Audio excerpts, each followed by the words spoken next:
بسم اللہ الرحمن الرحیم۔ السلام علیکم ورحمۃ اللہ وبرکاتہ۔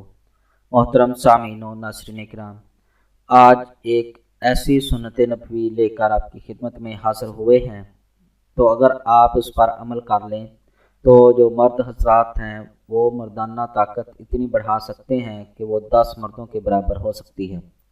اسی کے ساتھ اگر آپ نے ابھی تک ہمارا چینل سبسکرائب نہیں کیا تو ابھی ہمارے چینل کو سبسکرائب کریں تاکہ ہمارے چینل کی ہر نئی ویڈیو آپ تک ڈائریکٹ پہنچتی رہے۔ ویڈیو اچھی لگے تو اسے لائک اور شیئر ضرور کریں۔ ناظرین کرام، آج جو آپ کو سنت نبوی کے متعلق بتائیں گے کہ اس سنت پر عمل کرنے سے مردانہ طاقت جو ہے وہ 10 گنا تک بڑھتی ہے۔ تو وہ سنت کون سی ہے؟ تو سنت کے متعلق آپ کو بتاتے ہیں کہ یہ ایک قدرتی چیز ہے کہ جس کا استعمال کرنا سنت بھی ہے اور حضور علیہ السلام کی پسندیدہ چیز بھی ہے۔ تو ناظرین کرام، شہد جو ہے یہ حضور صلی اللہ تعالی علیہ وسلم کو اس لیے محبوب تھا کہ اللہ پاک نے فرمایا ہے کہ اس میں شفا ہے، اور حکماء حضرات نے شہد کے بے شمار فائدے لکھے ہیں۔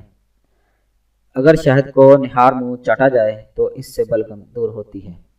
شہد معدہ کو صاف کرتا ہے، فضلات کو دفع کرتا ہے، سدے کھولتا ہے، معدہ کو اعتدال پر لاتا ہے، دماغ کو قوت دیتا ہے، حرارت غریزی کو کبھی کرتا ہے، قوت با میں تحریک پیدا کرتا ہے، مثانہ کے لیے مفید ہے، سنگ مثانہ کو دور کرتا ہے اور پیشاب کے بند ہونے کو کھولتا ہے، فالج اور لقوا کے لیے مفید ہے، ریا خارج کرتا ہے اور بھوک زیادہ لگاتا ہے۔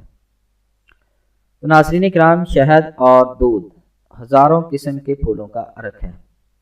اگر تمام جہان کے طبیب جمع ہو کر ایسا عرق تیار کرنا چاہیں تو ہرگز نہیں کر سکتے۔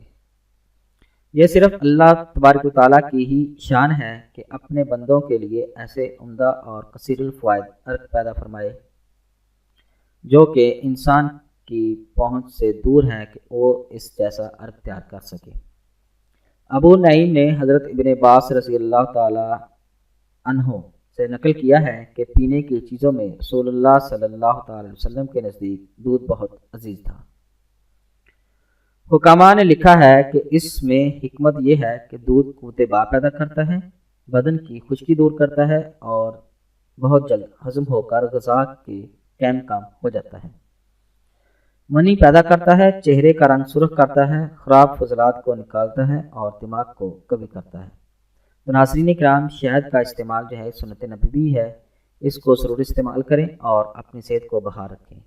امید ہے کہ آپ کو ہماری یہ ویڈیو پسند آئی ہوگی۔ ہماری اس ویڈیو کو دیکھنے کا شکریہ۔ ہمارے چینل کو لائک اور سبسکرائب ضرور کریں۔ اللہ حافظ۔